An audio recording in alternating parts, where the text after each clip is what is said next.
My role models are, I think initially were my parents, as a lot of people have, in that they came to this country with not having the same academic background that people in this country have, but that didn't stop them. They knew that they wanted to integrate and do well, so I see that as a great role model to me, in that they integrated in the community around them, took out the best of that community to make it work for them. And then you're going to laugh at this, but my real next role model was not a real person, but it was Atticus Finch from To Kill a Mockingbird. I read that book when I was 13 as part of my curriculum, and I lived my life by that. The fact that he said you don't judge anyone until you've walked around in their skin, and then, decide what you need to decide about that person. That has been how I treat people. No matter where they've come from, what they've done, I'll stop and think, why are they acting that way? What has caused them to do that? I own a little coffee shop now, and I've called it Atticus. My mum was my inspiration into always never giving up and always trying to succeed, further on from what you've achieved. And my daughter's, hopefully going to be the next generation, as one of our recipients said, that trying to be a good role model, extends not only in the community but in your own home. I think if you follow the rule of honesty and equality, you can't go wrong ever. You will always, even at that moment in time, people, if you have a reason for pursuing an equality and people may not necessarily agree with you, saying, well, it's not appropriate in the circumstance. My experience and time has told me that eventually things happen in life that cause that person to think, actually, you were right to stick by your gun, stick by your integrity.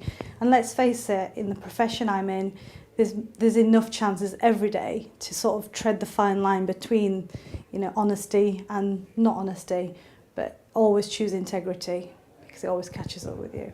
For me, a career in law, I fell into it by accident. I was training to be a chemist and got introduced to the law and was immediately hooked. For me, trying to put things right for people who couldn't necessarily put things right themselves gave me sort of a humble kind of honour to do that. I then fell into Mosaic by being asked to give a presentation as to how I got into the law, and then to see the faces of the kids in that audience in the school with light bulb moments everywhere was just the hook for me, and I never looked back. The greatest challenge for me was when I worked for the West Yorkshire Police as a female lawyer, trying to break through the grounds of a mainly male environment was hard and at times quite upsetting, in that mainly male police officers, I had to gain their respect. I would have situations where I would go to a meeting to advise on an area of law, police law, and we'd be still 15 minutes waiting, for the meeting to start, and it transpired that they'd be waiting for the lawyer to turn up, thinking the lawyer would be a male lawyer. And being Asian and being female, I was not looked upon initially as someone who may be able to advise at high level. So that for me was one of the biggest challenges.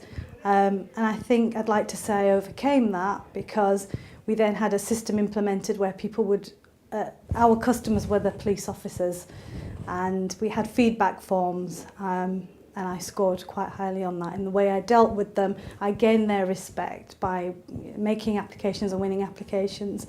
One of the groundbreaking ones we had was to make applications when we had riots in England, and to obtain footage from television companies was a difficult thing to do in order to identify offenders involved in the riots. So we had to gain the trust of the news companies to say, we're not using you as our evidence gatherers, but what we want to do is stop, the violence continuing and spreading. And that was quite hard to do, but we managed to achieve it, and that helped me quite a lot. Every day brings surprises for me in terms of my job and the community work I do. But for me, having 3 daughters and have them follow on, sort of like the dispersal effect, I think. Just every day working hard, doing good for everyone, doing good for the community around you, that's the driver for me. And if my next generation go on to do that, then I think I've achieved more than I thought I'd set out to initially. Thank you for all who nominated for this award. I'm completely humbled and blown away by it. And thank you for good of all too. Thank you.